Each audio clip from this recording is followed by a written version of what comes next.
ನಮಸ್ಕಾರ. So friends, ಈ video ಮಾಡೋದು ಉದ್ದೇಶ ಏನಂತಂದ್ರೆ, ಒಬ್ಬ ಯೂಟ್ಯೂಬರ್ ರಾಹುಲ್ ಗೌಡ ಅಂದ್ಬಿಟ್ಟು ಒಂದು 5 ತಿಂಗಳ ಮುಂಚೆ ಒಂದು ವಿಡಿಯೋ ಮಾಡಿ ಯೂಟ್ಯೂಬಲ್ಲಿ ಪೋಸ್ಟ್ ಮಾಡಿದ್ದಾನೆ. ಏನಂತಂದ್ರೆ ಅವ್ನು ವಿಡಿಯೋದಲ್ಲಿ ಏನು ಹೇಳ್ತಾನೆ ಅಂದ್ರೆ, ಸೆಕೆಂಡ್ ಹ್ಯಾಂಡ್ ಬೈಕ್ನ ತೊಗೊಳಕ್ಕೆ ಹೋಗಬೇಡಿ, ಸ್ಕ್ಯಾಮು ಮತ್ತೆ ಫ್ರಾಡ್ ಮಾಡ್ತಾರೆ ಅಂತ ಹೇಳ್ತಾನೆ. ಅದು ಎಲ್ಲೆಲ್ಲಿ ಅಂದ್ರೆ ವಿಜಯನಗರ, ಗಾಂಧಿನಗರ, ಜಯನಗರ, ವಿವಿಪುರಂ ಈ 4 ಕಡೆ ಹೋಗಿ ನೀವು ಗಾಡಿಗಳನ್ನ ತಗೋಬೇಡಿ, ಸ್ಕ್ಯಾಮು ಮತ್ತೆ ಫ್ರಾಡ್ ಮಾಡ್ತಾರೆ ಅಂತ ಹೇಳ್ತಾನೆ. ಸೊ ಬನ್ನಿ, ರಾಹುಲ್ ಗೌಡ ವಿಡಿಯೋದಲ್ಲಿ ಏನೇನು ಹೇಳಿದ್ದಾನೆ ಒಂದ್ಸಲ ನೋಡೋಣ ಬನ್ನಿ. ಹಾಯ್ ಹಲೋ ಫ್ರೆಂಡ್ಸ್, ಎಲ್ಲರಿಗೂ ನಮಸ್ಕಾರ. ಸೊ ಫ್ರೆಂಡ್ಸ್, ಈ ವಿಡಿಯೋ ಮಾಡೋದು ಉದ್ದೇಶ ಏನಂತಂದರೆ, ಒಬ್ಬ ಯೂಟ್ಯೂಬರ್ ರಾಹುಲ್ ಗೌಡ ಅಂದ್ಬಿಟ್ಟು ಒಂದು 5 ತಿಂಗಳ ಮುಂಚೆ ಒಂದು ವಿಡಿಯೋ ಮಾಡಿ ಯೂಟ್ಯೂಬಲ್ಲಿ ಪೋಸ್ಟ್ ಮಾಡಿದ್ದಾನೆ.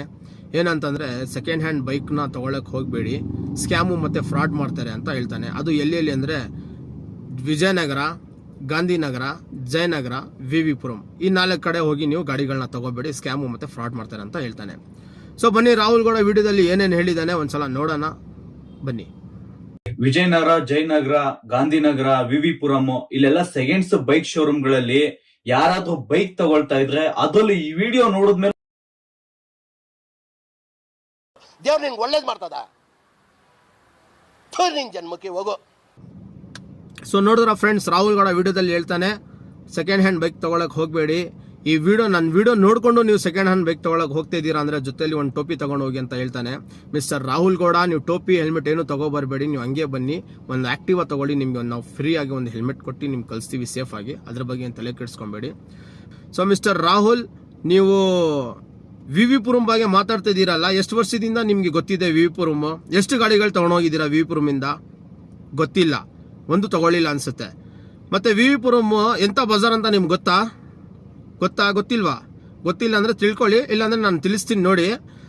ಇಡೀ ಕರ್ನಾಟಕದಲ್ಲಿ ಎಷ್ಟು ಬಜಾರ್ ಇದೆಯೋ, ನಿಮ್ಗೆ MS-ಪೇಟೆ ಆಗಿರ್ಬೋದು, ಯಶವಂತಪುರ ಆಗಿರ್ಬೋದು, ಜಯನಗರ ಆಗ್ಬೋದು, ವಿಜಯನಗರ ಆಗಿರ್ಬೋದು, ಮತ್ತು ನಿಮ್ಮದು ಶಿವಮೊಗ್ಗ, ಧಾರವಾಡ, ಹುಬ್ಳಿ, ಎಲ್ಲೆಲ್ಲೋ ತುಮಕೂರು ಎಲ್ಲೆಲ್ಲೋ ಇದೆಯಲ್ಲ ಬಜಾರ್ಗಳು, ಅದೆಲ್ಲ ಬಜಾರ್ಕ್ಕಿಂತ ದೊಡ್ಡ ಬಜಾರ್ ಅಂದರೆ ವಿವಿಪುರಂ ಅಂತ ಹೇಳ್ತಾರೆ ಎಲ್ಲರೂ.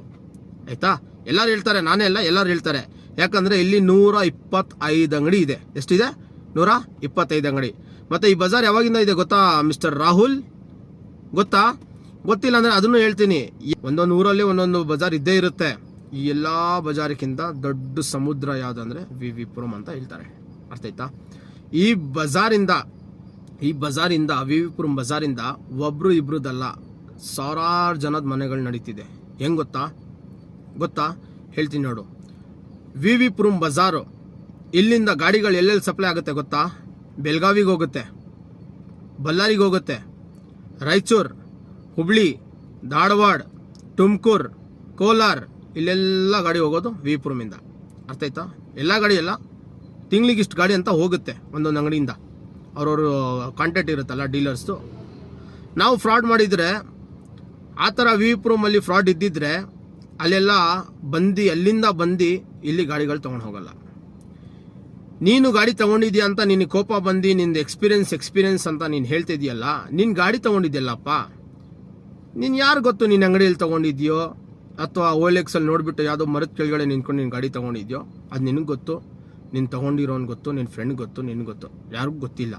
ನೀನು ಸುಮ್ಮನೆ ಏನೋ ಕಂಟೆಂಟ್ ಸಿಕ್ಕಿಲ್ಲ ಅಂದ್ಬಿಟ್ಟು ನಾನು ವಿಜಯನಗರಲ್ಲಿ ತೊಗೊಂಡೆ, ಹಂಗೆ ಮಾಡ್ದ ಅಂತ ನೀನು ಹೇಳ್ತಿದ್ಯಾ. ವಿಜಯನಗರಲ್ಲಿ ನೀನು ತೊಗೊಂಡಿದ್ಯಾ, ಓಕೆ. ವಿಜಯನಗರಲ್ಲಿ ತೊಗೊಂಡಿದ್ಯಲ್ಲ, ಅಂಗಡಿ ಸ್ಲಿಪ್ ಕೊಟ್ಟಿರ್ತಾನೆ ಅವನು, ಅಂಗಡಿ ಸ್ಲಿಪ್ ಕೊಟ್ಟಿರ್ತಾನೆ ಅವನು.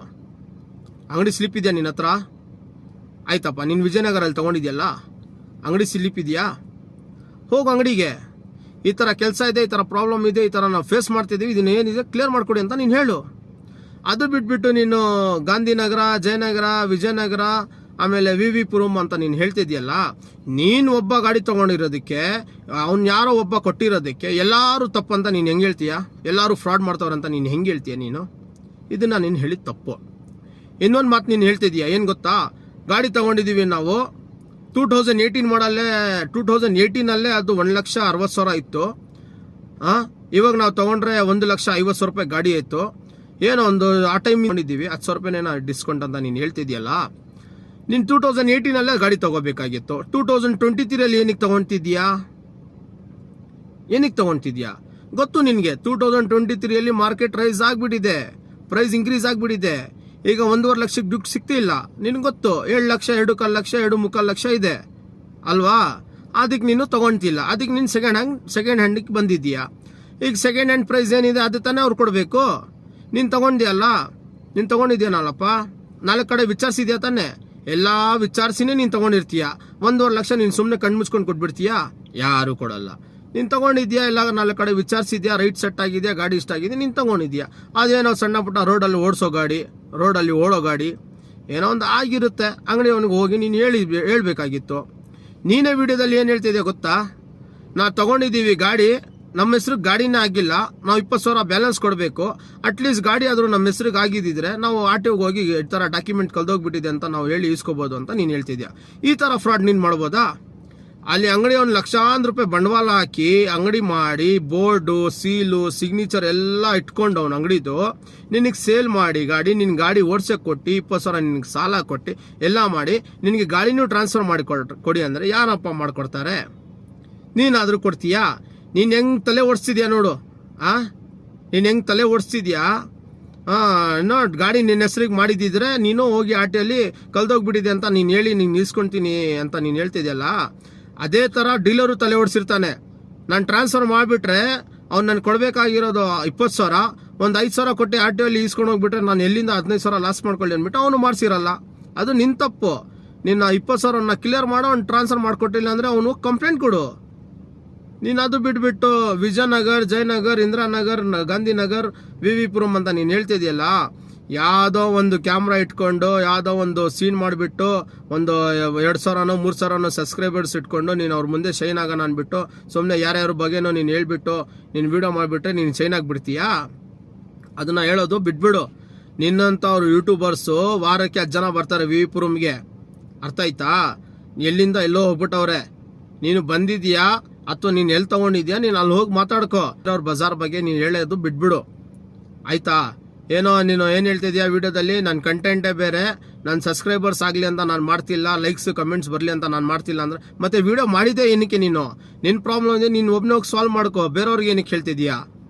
ಬೇರೆಯವ್ರ ಬಗ್ಗೆ ಏನಕ್ಕೆ ಹೇಳ್ತಿದ್ಯಾ ಹೇಳು? ನೀನು ಹೇಳಿರೋದು ತಪ್ಪು.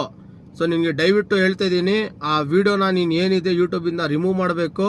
ಈ ವಿಡಿಯೋನ ನಾನು ನಿನಗೆ ವಿಡಿಯೋ ಮಾಡಿ ನಿನಗೆ ಟ್ಯಾಗು ಮಾಡ್ತೀನಿ, ನಿನ್ನ ಫೇಸ್ಬುಕ್ ಐಡಿಯಲ್ಲಿ ನಾನು ನಿನಗೆ ಟ್ಯಾಗು ಮಾಡ್ತೀನಿ, ಯೂಟ್ಯೂಬಲ್ಲೂ ಮಾಡ್ತೀನಿ, ತಲೆ ಕೆಡಿಸ್ಕೋಬೇಡ. ನಾನೆಲ್ಲ ಮಾಡಿ ನಿನಗೆ ಅದೇನಿದೆ ವಿಡಿಯೋನ ನೀನು ತೆಗಿಯೋವರೆಗೂ ನಾವು ಬಿಡಲ್ಲ, ಅರ್ಥ ಆಯ್ತಾ? ಇಲ್ಲಾಂದರೆ ಯೂಟ್ಯೂಬ್ ಗೈಡ್ಲೈನ್ಸ್ ಏನಿದೆ, ಕಮ್ಯುನಿಟಿ ಗೈಡ್ಲೈನ್ಸು, ನಾವು ರಿಪೋರ್ಟ್ ಮಾಡಿ ಅದನ್ನು ವಿಡಿಯೋ ತೆಗ್ಸೋದು ನಮ್ಗೆ ಬರುತ್ತೆ. ನೆಕ್ಸ್ಟ್ ಟೈಮು ಯಾವುದೇ ಬಜಾರ್ ಇರಲಿ, ಯಾರೇ ಮನುಷ್ಯ ಇರಲಿ, ಯಾರೇ ಇರಲಿ, ಅವ್ರ ಬಗ್ಗೆ ಈ ಥರ ವಿಡಿಯೋಗಳು ಮಾಡೋದನ್ನ ಬಿಟ್ಬಿಡು. ನಿಂದು ಏನಿದೆ ಕಂಟೆಂಟ್ ನೀನು ಮಾಡ್ಕೊ. ನಿನ್ನ ಕಾಮಿಡಿ ಅಂತ ನೀನು ಜೋಕರ್ ಇರ್ಬೋದು, ನಿನ್ನ ಕಾಮಿಡಿ ಮಾಡ್ತಿದ್ಯಾ, ಅದು ನಿನ್ನ ಕಾಮಿಡಿ ಸೂಟ್ ಆಗುತ್ತೆ. ಈ ಥರ ಎಲ್ಲ ವೀಡಿಯೋಸ್ಗಳೆಲ್ಲ ನಿನ್ನ ಸೂಟ್ ಆಗಲ್ಲ. ಯಾಕಂತಂದರೆ ಇದೆಲ್ಲ ನೀನು ಮಾಡಿದ್ಯಲ್ಲ, ಇದನ್ನು ಮಾಡೋದು ಯಾರಿಗೂ ಏನೂ ಎಫೆಕ್ಟ್ ಆಗಲ್ಲ. ಬರೋ ಕಸ್ಟಮರ್ ನಂಬಿಕೆ ಇರೋರು ಬಂದೇ ಬರ್ತಾರೆ. ನೀನು ಒಂದು ವಿಡಿಯೋಯಿಂದ ಇಲ್ಲ, ನೀನು ಒಬ್ಬನೇ ಡಿಗ್ರೋತ್ ಮಾಡ್ತಾ ಇರೋದು ಅಷ್ಟೇ. ನಿನ್ನಂಥ ಯೂಟ್ಯೂಬರ್ಸ್ ಎಷ್ಟೋ ಜನ ಬಂದು ಎಷ್ಟೋ ಸಾವಿರಾರು ಸಬ್ಸ್ಕ್ರೈಬರ್ಸ್ ಮಾಡಿಕೊಂಡು ಎಷ್ಟೋ ಸಾವಿರಾರು ಗಾಡಿಗಳು ಸೇಲ್ ಆಗಿಬಿಟ್ಟಿದೆ. ಇಲ್ಲಿ ಇನ್ನೂ ಆಗ್ತಾನೆ ಇರುತ್ತೆ, ಮುಂದೇನೂ ಆಗುತ್ತೆ. ನೀನು ಒಬ್ಬ ಮಾಡಿದ ತಕ್ಷಣ ಏನು ಎಲ್ಲ ನಿಂತ್ಕೊಂಡ್ಬಿಡಲ್ಲ, ಅರ್ಥ ಆಯ್ತಾ? ಈ ಥರ ವಿಡಿಯೋಗಳೆಲ್ಲ ಮಾಡೋಕ್ಕೆ ಹೋಗಬೇಡ.